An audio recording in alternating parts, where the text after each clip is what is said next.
गिला। जीवन का बड़ा भाग इसी घर में गुजर गया, पर कभी आराम न नसीब हुआ। मेरे पति संसार की दृष्टि में बड़े सज्जन, बड़े शिष्ट, बड़े उदार, बड़े सौम्य होंगे, लेकिन जिस पर गुजरती है वही जानता है। संसार को उन लोगों की प्रशंसा करने में आनंद आता है जो अपने घर को भाड़ में झोंक रहे हों, गैरों के पीछे अपना सर्वनाश किए डालते हों। जो प्राणी घर वालों के लिए मरता है उसकी प्रशंसा संसार वाले नहीं करते। वह तो उनकी दृष्टि में स्वार्थी है, कृपण है, संकीर्ण हृदय है, आचार भ्रष्ट है।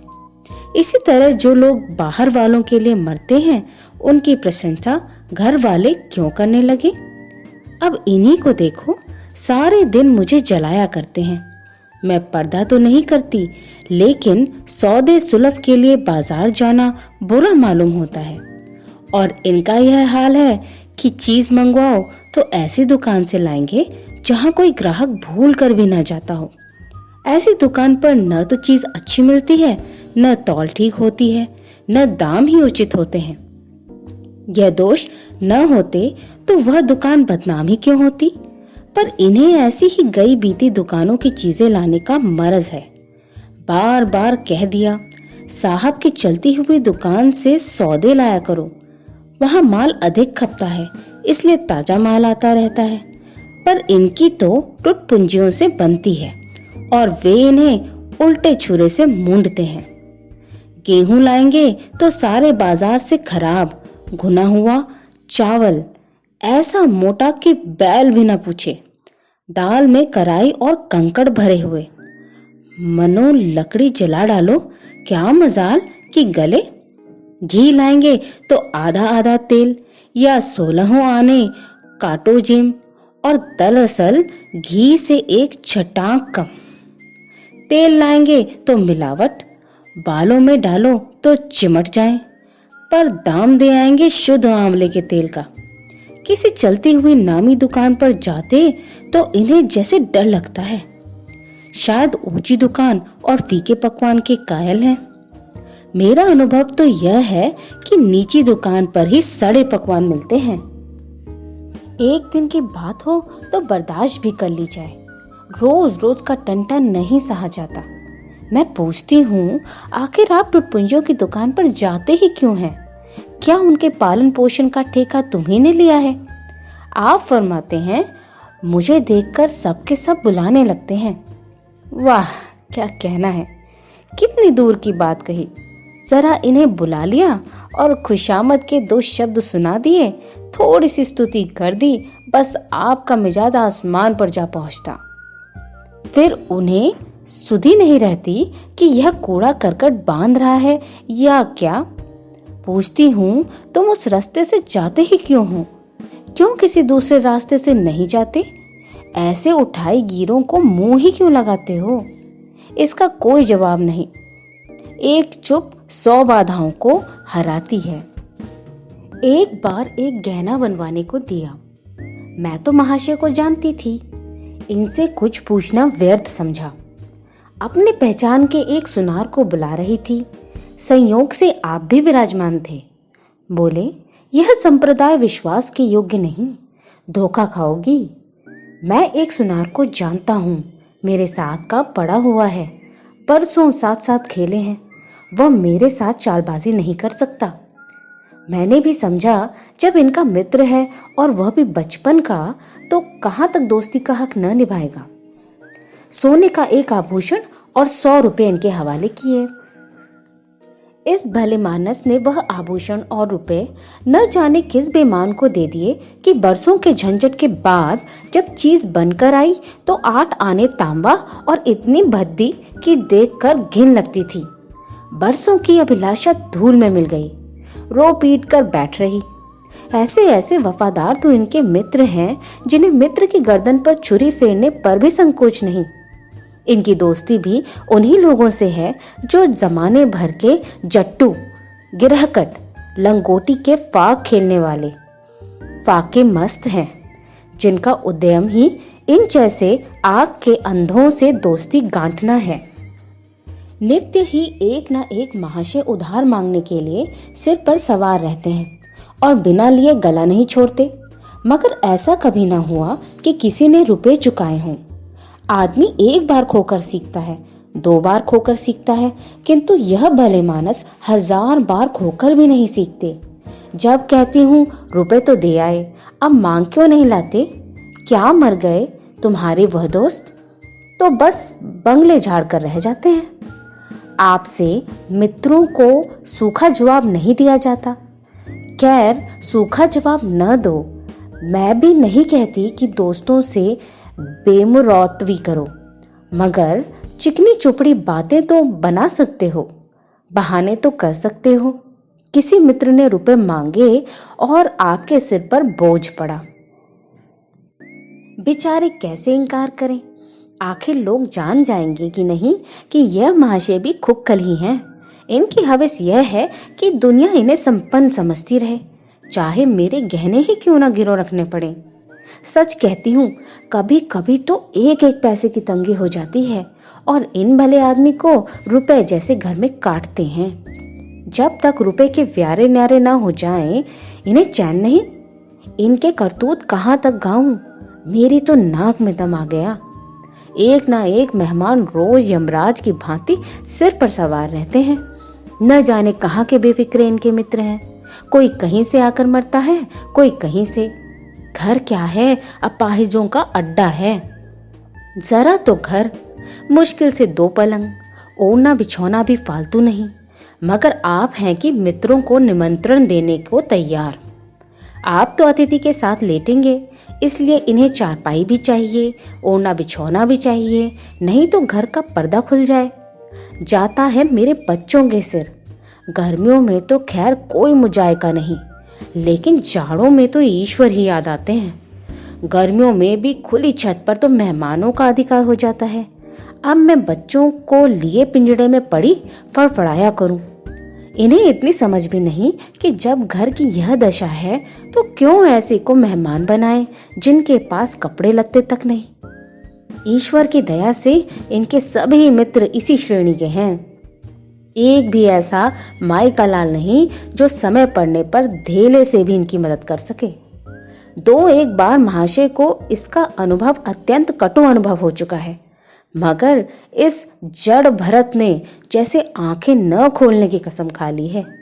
ऐसे ही दरिद्र भट्टाचार्यों से इनकी पटती है। शहर में इतने लक्ष्मी के पुत्र हैं, पर आपका किसी से परिचय नहीं। उनके पास जाते इनकी आत्मा दुखती है। दोस्ती गांठेंगे ऐसों से जिनके घर में खाने का ठिकाना नहीं। एक बार हमारा कहार छोड़कर चला गया और कई दिन कोई दूसरा कहार न मिला। किसी चतुर और कुशल कहार की तलाश में थी, किंतु आपको जल्दी से जल्दी कोई आदमी रख लेने की धुन सवार हो गई। घर के सारे काम पूर्ववत चल रहे थे, पर आपको मालूम हो रहा था कि गाड़ी रुकी हुई है। मेरा झूठे बर्तन मांजना और अपना साग भाजी के लिए बाजार जाना इनके लिए असह्य हो उठा। एक दिन जाने कहां से एक बांगड़ू को पकड़ लाए। उसकी सूरत कह देती थी कि कोई जांगलू है, मगर आपने उसका ऐसा बखान किया कि क्या कहूँ। बड़ा होशियार है, बड़ा आज्ञाकारी, परले सिर के मेहनती, गजब का सलीकेदार और बहुत ही ईमानदार। खैर, मैंने उसे रख लिया। मैं बार बार क्यों इनकी बातों में आ जाती हूँ, इसका मुझे स्वयं आश्चर्य है। यह आदमी केवल रूप से आदमी था, आदमियत के और कोई लक्षण उसमें न थे। किसी काम की तमीज नहीं। बेईमान न था, पर गधा अव्वल दर्जे का। बेईमान होता तो कम से कम इतनी तस्कीन तो होती कि खुद खा जाता है। अभागा दुकानदारों के हाथों लुट जाता था। 10 तक की गिनती उसे न आती थी। 1 रुपया देकर बाजार भेजूं तो संध्या तक हिसाब समझा सक। क्रोध पी पी कर रह जाती थी। रक्त खौलने लगता था कि दुष्ट के कान उखाड़ लूं, मगर इन महाशय को उसे कभी कुछ कहते नहीं देखा। डांटना तो दूर की बात है। आप नहा धोकर धोती छाट रहे हैं और वह दूर बैठा तमाशा देख रहा है। मैं तो बच्चा का खून पी जाती। लेकिन इन्हें जरा भी गम नहीं। जब मेरे डांटने पर धोती छाटने जाता भी तो आप उसे समीप न आने देते, बस उसके दोषों को गुण बनाकर दिखाया करते थे और इस प्रयास में सफल न होते तो दोषों पर पर्दा डाल देते थे। मूर्ख को झाड़ू लगाने की तमीज न थी। मर्दाना कमरा ही तो सारे घर में ढंग का एक कमरा है, उसमें झाड़ू लगाता था तो इधर की चीज उधर, ऊपर की नीचे, मानो कमरे में भूकंप आ गया हो। और गर्द का यह हाल कि सांस कठिन, पर आप शांति पूर्वक कमरे में बैठे हैं जैसे कोई बात ही नहीं। एक दिन मैंने उसे खूब डांटा, कल से ठीक ठीक झाड़ू ना लगाई तो कान पकड़कर निकाल दूंगी। सवेरे सोकर उठी तो देखती हूँ कमरे में झाड़ू लगी हुई है और हर एक चीज करीने से रखी हुई है। गर्द गुबार का नाम नहीं। मैं चकित होकर देखने लगी तो आप हंसकर बोले, देखती क्या हो, आज घूरे ने बड़े सवेरे उठकर झाड़ू लगाई है। मैंने समझा दिया, तुम ढंग तो बताती नहीं, उल्टे डांटने लगती हो। मैंने समझा, खैर दुष्ट ने कम से कम एक काम तो सलीके से किया। अब रोज कमरा साफ सुथरा मिलता। घूरे मेरी दृष्टि में विश्वासी बनने लगा। संयोग की बात, एक दिन मैं जरा मामूल से सवेरे उठ बैठी और कमरे में आई तो क्या देखती हूँ कि घूरे द्वार पर खड़ा है और आप तन मन से कमरे में झाड़ू लगा रहे हैं। मेरी आंखों में खून उतर आया। उनके हाथ से झाड़ू छीनकर घूरे के सिर जमा दी। हरामखोर को उसी दम निकाल बाहर किया। आप फरमाने लगे, उसका महीना तो चुका दो। वाह रे समझ, एक तो काम ना करे, उस पर आंखें दिखाए, उस पर पूरी भी चुका दूं। मैंने एक कौड़ी भी न दी। एक कुर्ता दिया था वह भी छीन लिया। इस पर जड़ भरत महाशय मुझसे रूठे रहे, घर छोड़कर भागे जाते थे, बड़ी मुश्किलों से रुके। ऐसे ऐसे भोंदू भी संसार में पड़े हुए हैं। मैं न होती तो शायद अब तक इन्हें किसी ने बाजार में बेच दिया होता। एक दिन मेहतर ने उतारे कपड़ों का सवाल किया।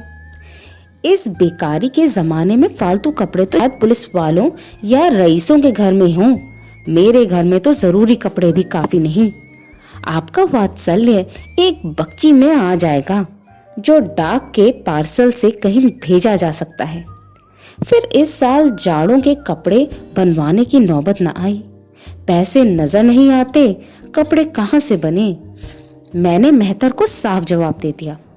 कड़ाके का जाड़ा पड़ रहा था, इसका अनुभव मुझे कम न था। गरीबों पर क्या बीत रही है इसका भी मुझे ज्ञान था, लेकिन मेरे या आपके पास खेद के सिवा इसका और क्या इलाज है। जब तक समाज का यह संगठन रहेगा ऐसी शिकायतें पैदा होती रहेंगी। जब एक एक अमीर और रईस के पास एक एक मालगाड़ी कपड़ों से भरी हुई है, तब फिर निर्धनों को क्यों ना नग्नता का कष्ट उठाना पड़े। खैर, मैंने तो मेहतर को जवाब दे दिया। आपने क्या किया कि आपका कोट उतार कर उसको भेंट कर दिया। मेरी देह में आग लग गई। इतनी दानशील नहीं हूं कि दूसरों को खिलाकर आप सो रहूं। देवता के पास यही एक कोट था। आपको इसकी जरा भी चिंता ना हुई कि पहनेंगे क्या। यश के लोभ ने जैसे बुद्धि ही हर ली। मेहतर ने सलाम किया, दुआएं दी और अपनी राह ली। आप कई दिन सर्दी में ठिठुरते रहे। प्रातःकाल घूमने जाया करते थे, वह बंद हो गया। ईश्वर ने उन्हें हृदय भी एक विचित्र प्रकार का दिया है। फटे पुराने कपड़े पहनते, आपको जरा भी संकोच नहीं होता। मैं तो मारे लाज के घर जाती हूँ, पर आपको जरा फिक्र नहीं। कोई हंसता है तो हंसे, आपकी बला से। अंत में जब मुझसे न देखा गया तो एक कोट बनवा दिया। जी तो जलता था कि खूब सर्दी खाने दूं, पर डरी कि कहीं बीमार पड़ जाएं तो और बुरा हो। आखिर काम तो उन्हीं को करना है। महाशय अपने दिल में समझते होंगे मैं कितना विनीत, कितना परोपकारी हूँ। शायद इन्हें इन बातों का गर्व हो। मैं इन्हें परोपकारी नहीं समझती, न विनीत ही समझती हूँ। यह जड़ता है, सीधी सादी निरीहता। जिस मेहतर को आपने अपना कोट दिया, उसे मैंने कई बार रात को शराब के नशे में मस्त झूमता देखा है और आपको दिखा भी दिया है। फिर दूसरों की विवेकहीनता की पुरौती हम क्यों करें? अगर आप विनीत और परोपकारी होते तो घर वालों के प्रति भी तो आपके मन में कुछ उदारता होती। या सारी उदारता बाहर वालों ही के लिए सुरक्षित है?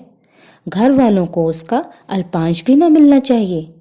मेरी इतनी अवस्था बीत गई, पर इस भले आदमी ने कभी अपने हाथों से मुझे एक उपहार न दिया। बेशक मैं जो चीज बाजार से मंगवाऊं उसे लाने में इन्हें जरा भी आपत्ति नहीं, बिल्कुल उज्र नहीं, मगर रुपए मैं दे दूं यह शर्त है। इन्हें खुद कभी यह उमंग नहीं होती। यह मैं मानती हूँ कि बेचारे अपने लिए भी कुछ नहीं लाते। मैं जो कुछ मंगवा दूं उसी पर संतुष्ट हो जाते हैं, मगर आखिर आदमी कभी कभी शौक की चीजें चाहता है। अन्य पुरुषों को देखती हूँ, स्त्री के लिए तरह तरह के गहने, भांति भांति के कपड़े, शौक श्रृंगार की वस्तुएं लाते रहते हैं। यहाँ इस व्यवहार का निषेध है। बच्चों के लिए भी मिठाइयाँ, खिलौने, बाजे शायद जीवन में एक बार भी न लाए हों। शपथ भी खा ली है, इसलिए मैं तो इन्हें कृपण कहूंगी, अरसिक कहूंगी, हृदय शून्य कहूंगी, उदार नहीं कह सकती।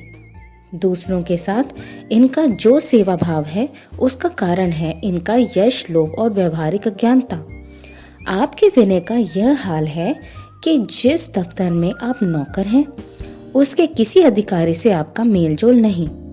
अफसरों को सलाम करना तो आपकी नीति के विरुद्ध है। नजर या डाली तो दूर की बात है। और तो और कभी किसी अफसर के घर नहीं जाते। इसका खामियाजा आप ना उठाएं तो कौन उठाए? औरों को रियायती छुट्टियां मिलती हैं, आपका वेतन कटता है। औरों की तरक्कियां होती हैं, आपको कोई पूछता भी नहीं। हाजिरी में 5 मिनट भी देर हो जाए तो जवाब पूछा जाता है। बेचारे जी तोड़कर काम करते हैं। कोई बड़ा कठिन काम आ जाता है तो इन्हीं के सिर मढ़ा जाता है। इन्हें जरा भी आपत्ति नहीं। दफ्तर में इन्हें घिस्सू पिस्सू आदि उपाधियां मिली हुई हैं, मगर पड़ाव कितना ही बड़ा, मारे इनके भाग्य में वही सूखी घास लिखी है। यह विनय नहीं है, स्वाधीन मनोवृत्ति भी नहीं है। मैं तो इसे समय चातुरी का अभाव कहती हूँ, व्यवहारिक ज्ञान की क्षति कहती हूँ। आखिर कोई अफसर आपसे क्यों प्रसन्न हो? इसलिए कि आप बड़े मेहनती हैं। दुनिया का काम मुरावत और रवादारी से चलता है। अगर हम किसी से खिंचे रहें तो कोई कारण नहीं कि वह भी हमसे ना खिंचा रहे। फिर जब मन में क्षोभ होता है तो वह दफ्तरी व्यवहारों में भी प्रकट हो ही जाता है। जो मातहत अफसर को प्रसन्न रखने की चेष्टा करता है, जिसकी जात से अफसर का कोई व्यक्तिगत उपकार होता है, जिस पर वह विश्वास कर सकता है, उसका लिहाज वह स्वभावतः करता है। ऐसे सिरागियों से क्यों किसी को सहानुभूति होने लगी? अफसर भी तो मनुष्य है। उसके हृदय में जो सम्मान और विशिष्टता की कामना है वो कहाँ पूरी हो? जब अधीनस्थ कर्मचारी ही उससे विरंट रहे तो क्या उसके अफसर उसे सलाम करने आएंगे? आपने जहां नौकरी की वहां से निकाले गए। कभी किसी दफ्तर में 2-3 साल से ज्यादा न टिके। या तो अफसर से लड़ गए या कार्य आधिक्य के कारण छोड़ बैठे। आपको कुटुंब सेवा का दावा है। आपके कई भाई भतीजे होते हैं, वह कभी इनकी बात भी नहीं पूछते। आप बराबर उनका मुंह ताकते रहते हैं। इनके एक भाई साहब आजकल तहसीलदार हैं। घर की मिल्कियत उन्हीं की निगरानी में है। वह ठाठ से रहते हैं, मोटर रख ली है, कई नौकर चाकर हैं, मगर यहाँ भूले से भी पत्र नहीं लिखते। एक बार हमें रुपए की बड़ी तंगी हुई। मैंने कहा, अपने भतीजे से क्यों नहीं मांग लेते?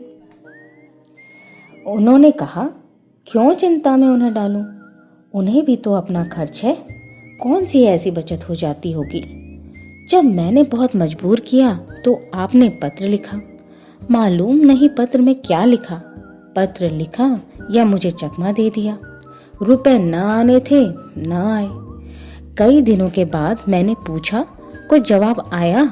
श्रीमान ने भाई साहब के दरबार से आपने रुष्ट होकर कहा, अभी केवल 1 सप्ताह तो खत पहुंचे हुए, अभी क्या जवाब आ सकता है? 1 सप्ताह और गुजरा मगर जवाब नदारद। अब आपका यह हाल है कि मुझे कुछ बातचीत करने का अवसर ही नहीं देते। इतने प्रसन्नचित्त नजर आते हैं कि क्या कहूँ। बाहर से आते हैं तो खुश खुश, कोई न कोई शिगुफा लिए हुए। मेरी खुशामद भी खूब हो रही है, मेरे मैके वालों की प्रशंसा भी हो रही है, मेरे गृह प्रबंध का बखान भी असाधारण रीति से किया जा रहा है।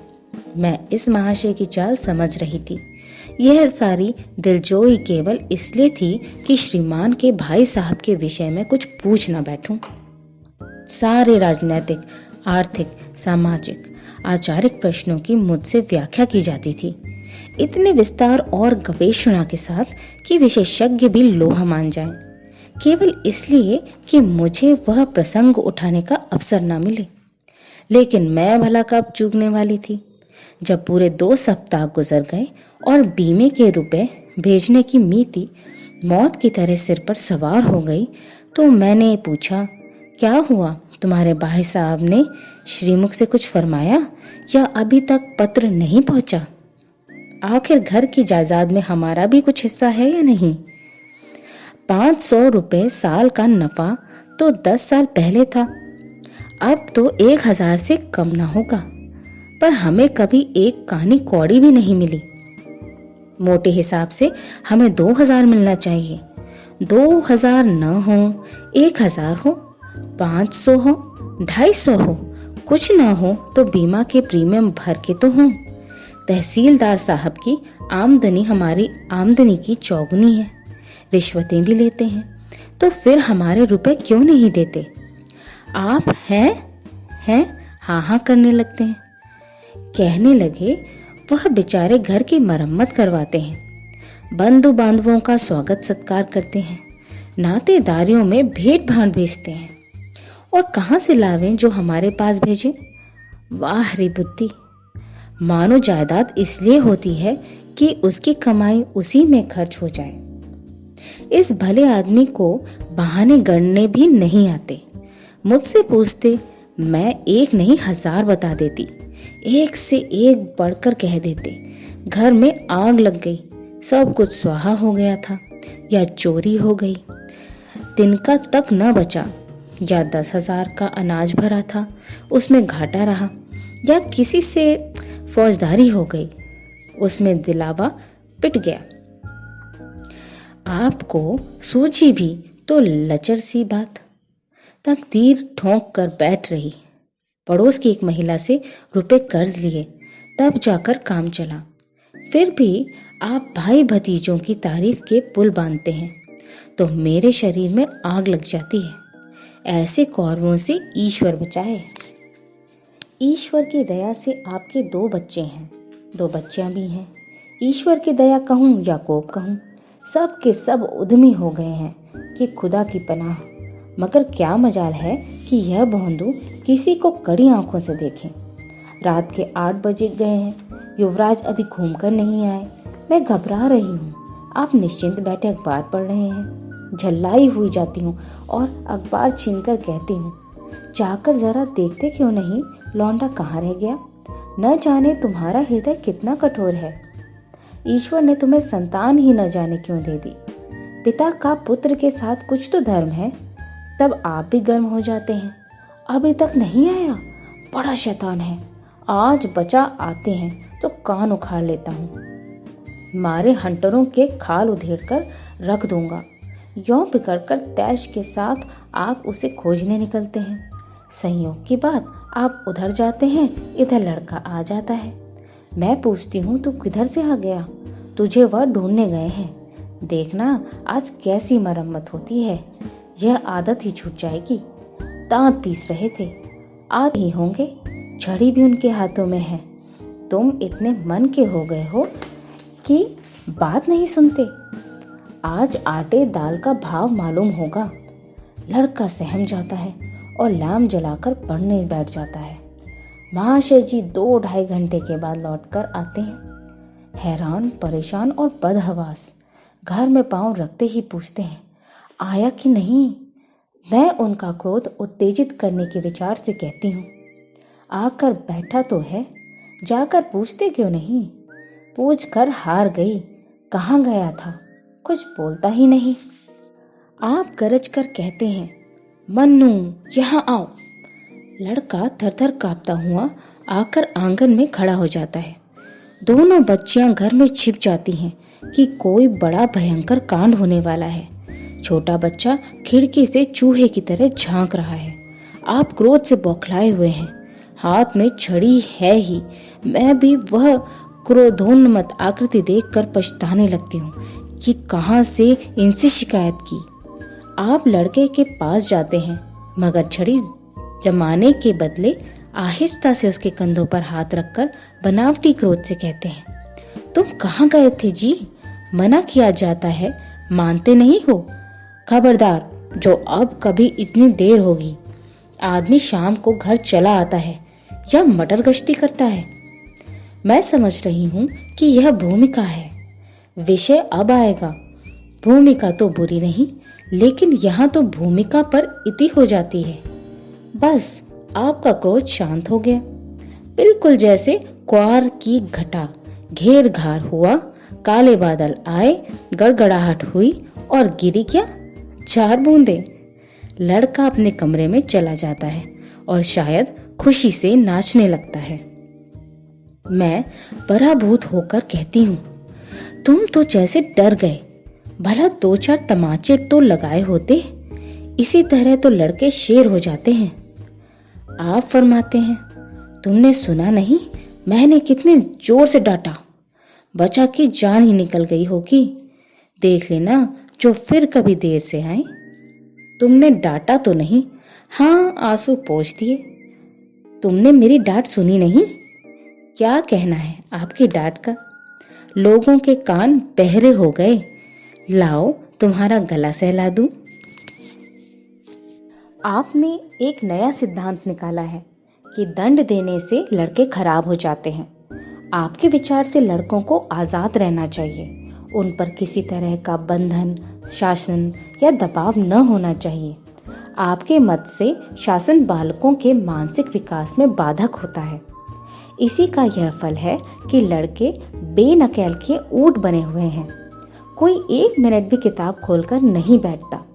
कभी गुल्ली डंडा है, कभी गोलियां, कभी कनकौवे। श्रीमान भी लड़कों के साथ खेलते हैं। 40 साल की उम्र और लड़कपन इतना। मेरे पिताजी के सामने मजाल थी कि कोई लड़का कनकौवा उड़ा ले या गुल्ली डंडा खेल सके। खून पी जाते। प्रातः काल से लड़कों को लेकर बैठ जाते थे। स्कूल से ज्यों ही लड़के आते वेले बैठते थे। बस संध्या समय आधा घंटे की छुट्टी देते थे। रात को फिर जोत देते। यह नहीं कि आप तो अखबार पढ़ा करें और लड़के गली गली भटकते फिरें। कभी कभी आप सींग कटाकर बछड़े बन जाते हैं। लड़कों के साथ ताश खेलने बैठ जाते हैं। ऐसे बाप का भला लड़कों पर क्या रौब हो सकता है? पिताजी के सामने मेरे भाई सीधे ताक नहीं सकते थे। उनकी आवाज़ सुनते ही तहलका मच जाता था। उन्होंने घर में कदम रखा और शांति का साम्राज्य हुआ। उसके सम्मुख जाते लड़कों के प्राण सूखते थे। उसी शासन का की यह बरकत है कि सभी लड़के अच्छे अच्छे पदों पर पहुंच गए हैं। हाँ, स्वास्थ्य किसी का अच्छा नहीं है, तो पिताजी ही का स्वास्थ्य कौन बड़ा अच्छा था। बेचारे हमेशा किसी न किसी औषधि का सेवन करते रहते थे। और क्या कहूँ, एक दिन तो हद ही हो गई। श्रीमान जी लड़कों को कनकौवा उड़ाने की शिक्षा दे रहे थे। यों घुमाओ, यों गोता दो, यों खींचो, यों ढील दो, ऐसा तन मन से सिखा रहे थे मानो गुरु मंत्र दे रहे हों। उस दिन मैंने इनकी ऐसी खबर ली कि याद करते होंगे। तुम कौन होते हो मेरे बच्चों को बिगाड़ने वाले? तुम्हें घर से कोई मतलब नहीं है? न हो, लेकिन आप मेरे बच्चों को खराब ना कीजिए। बुरी बुरी आदतें न सिखाइए। आप उन्हें सुधार नहीं सकते तो कम से कम बिगाड़िए मत। लगे बगले झांकने। मैं चाहती हूँ एक बार यह भी गर्म पड़े तो अपना चंडी रूप दिखाऊं, पर यह इतना जल्द दब जाते हैं कि मैं हार जाती हूँ। पिताजी किसी लड़के को मेले तमाशे न ले जाते थे। लड़का सिर पीट कर मर जाए मगर जरा भी नहीं पसीजते थे। और इन महात्मा जी का यह हाल है कि एक एक से पूछकर मेले ले जाते हैं। चलो चलो, वहाँ बड़ी बहार है, खूब आतिशबाजियां छूटेंगी, गुब्बारे उड़ेंगे, विलायती चरखियां भी हैं। उन पर मजे से बैठना। और तो और आप लड़कों को हॉकी खेलने से भी नहीं रोकते। यह अंग्रेजी खेल भी कितने जानलेवा होते हैं। क्रिकेट, फुटबॉल, हॉकी एक से एक घातक। गेंद लग जाए तो जान लेकर ही छोड़े। पर आपको इन सभी खेलों से प्रेम है। कोई लड़का मैच में जीतकर आ जाता है तो ऐसे फूल उठते हैं मानो किला जीत कर आया हो। आपको इसकी जरा भी परवाह नहीं कि चोट चपेट आ गई तो क्या होगा। हाथ पांव टूट गए तो बेचारों की जिंदगी कैसे पार लगेगी। पिछले साल कन्या का विवाह था। आपको जिद थी कि दहेज के नाम कानी कौड़ी भी न देंगे, चाहे कन्या आजीवन कुंवारी बैठी रहे। यहाँ भी आपका आदर्शवाद आ कूदा। समाज के नेताओं का छल प्रपंच आए दिन देखते रहते हैं, फिर भी आपकी आंखें नहीं खुलती। जब तक समाज की यह व्यवस्था कायम है और युवती कन्या का अविवाहित रहना निंदास्पद है, तब तक यह प्रथा मिटने की नहीं। 2-4 ऐसे व्यक्ति भले ही निकल आवे जो दहेज के लिए हाथ न फैलावें, लेकिन इसका परिस्थिति पर कोई असर नहीं पड़ता और कुप्रथा ज्यों की त्यों बनी हुई है। पैसों की तो कमी नहीं है, दहेज की बुराइयों पर लेक्चर दे सकते हैं, लेकिन मिलते हुए दहेज को छोड़ देने वाला मैंने आज तक न देखा। जब लड़कों की तरह लड़कियों की शिक्षा और जीविका की सुविधाएं निकल आएंगी तो यह प्रथा भी विदा हो जाएगी। उसके पहले संभव नहीं। मैंने जहां जहां संदेश भेजा दहेज का प्रश्न उठ खड़ा हुआ और आपने प्रत्येक अवसर पर टांग अड़ाई। अब इस तरह पूरा साल गुजर गया और कन्या को सत्रवां लग गया तो मैंने एक जगह बात पक्की कर ली। आपने भी स्वीकार कर लिया, क्योंकि वर पक्ष ने लेन देन का प्रश्न उठाया ही नहीं। हालांकि अंतःकरण में उन लोगों को पूरा विश्वास था कि अच्छी रकम मिलेगी और मैंने भी तय कर लिया था कि यथाशक्ति कोई बात उठा न रखूंगी। विवाह के सकुशल होने में कोई संदेह न था, लेकिन इन महाशय के आगे मेरी एक न चली। यह प्रथा निंदनीय है, यह रस्म निरर्थक है। यहाँ रुपए की क्या जरूरत, यहाँ गीतों का क्या काम। नाक में दम था, यह क्यों वह क्यों, यह तो साफ दहेज है। तुमने मेरे मुंह में कालिक लगा दी, मेरी आबरू मिटा दी। जरा सोचिए इस परिस्थिति को कि बारात द्वार पर खड़ी पड़ी है और यहाँ बात बात पर शास्त्रार्थ हो रहा है। विवाह का मुहूर्त आधी रात के बाद था। प्रथा अनुसार मैंने व्रत रखा, किंतु आपकी टेक थी कि व्रत की कोई जरूरत नहीं। जब लड़के के माता पिता व्रत नहीं रखते, जब लड़का तक व्रत नहीं रखता, तो कन्या पक्ष वाले ही व्रत क्यों रखें। मैं और सारा खानदान मना करता रहा, लेकिन आपने नाश्ता किया, भोजन किया। खैर, कन्यादान का मुहूर्त आया। आप सदैव से इस प्रथा के विरोधी हैं। आप इसे निषिद्ध समझते हैं। कन्या क्या दान की वस्तु है? दान रुपए, पैसे, जगह, जमीन का हो सकता है, पशुदान भी होता है, लेकिन लड़की का दान, यह लचर सी बात है। कितना समझाती हूँ, पुरानी प्रथा है, वेद काल से होती चली आई है, शास्त्रों में इसकी व्यवस्था है, संबंधी समझा रहे हैं, पंडित समझा रहे हैं, पर आप हैं कि कान पर जूं नहीं रेंगती। हाथ जोड़ती हूँ, पैरों पड़ती हूँ, गिड़गिड़ाती हूँ, लेकिन मंडप के नीचे न गए। और मजा यह है कि आपने ही तो यह अनर्थ किया और आप ही मुझसे रूठ गए। विवाह के पश्चात महीनों बोलचाल ना रही। झक मारकर मुझी को मनाना पड़ा। किंतु सबसे बड़ी विडंबना यह है कि इन सारे दुर्गुणों के होते हुए भी मैं इनसे एक दिन भी पृथक नहीं रह सकती, एक क्षण का वियोग नहीं सह सकती। इन सारे दोषों पर भी मुझे इनसे प्रगाढ़ प्रेम है। इनमें यह कौन सा गुण है जिस पर मैं मुग्ध हूँ, मैं खुद नहीं जानती, पर इसमें कोई बात ऐसी जरूर है जो मुझे इनकी चेरी बनाए हुए है। वह जरा मामूली सी देर में घर आते हैं तो प्राण नहों में समा जाते हैं। आज यदि विधाता इनके बदले मुझे कोई विद्या या बुद्धि का पुतला, रूप और धन का देवता भी दे तो मैं उसकी ओर आंखें उठाकर न देखूं। यह धर्म की बेड़ी नहीं है, कदापि नहीं, प्रथागत पतिव्रत भी नहीं, बल्कि हम दोनों की प्रकृति में कुछ ऐसी क्षमताएं, कुछ व्यवस्थाएं उत्पन्न हो गई हैं मानो किसी मशीन के कल पुर्जे घिस घिस कर फिट हो गए हों और एक पुर्जे की जगह दूसरा पुर्जा काम न दे सके, चाहे वह पहले से कितना ही सुडौल, नया और सुदृढ़ क्यों ना हो। जाने हुए रास्ते से हम निशंक आंखें बंद किए जाते हैं। उसके ऊंच नीच मोड़ और घुमाव सब हमारी आंखों में समाये हुए हैं। अनजान रास्ते पर चलना कितना कष्टप्रद होगा। शायद आज मैं इनके दोषों को गुणों से बदलने पर भी तैयार न होंगी। आप सुन रहे थे बोलती किताब से मुंशी प्रेमचंद की कहानी गिला। अगर आपको ये कहानी पसंद आई हो तो मुझे कमेंट करके ज़रूर बताएं। ऐसे ही कई और कहानियों के लिए मेरे चैनल को लाइक, शेयर और सब्सक्राइब ज़रूर करें। जल्द ही मुलाकात होगी। तब तक के लिए अलविदा।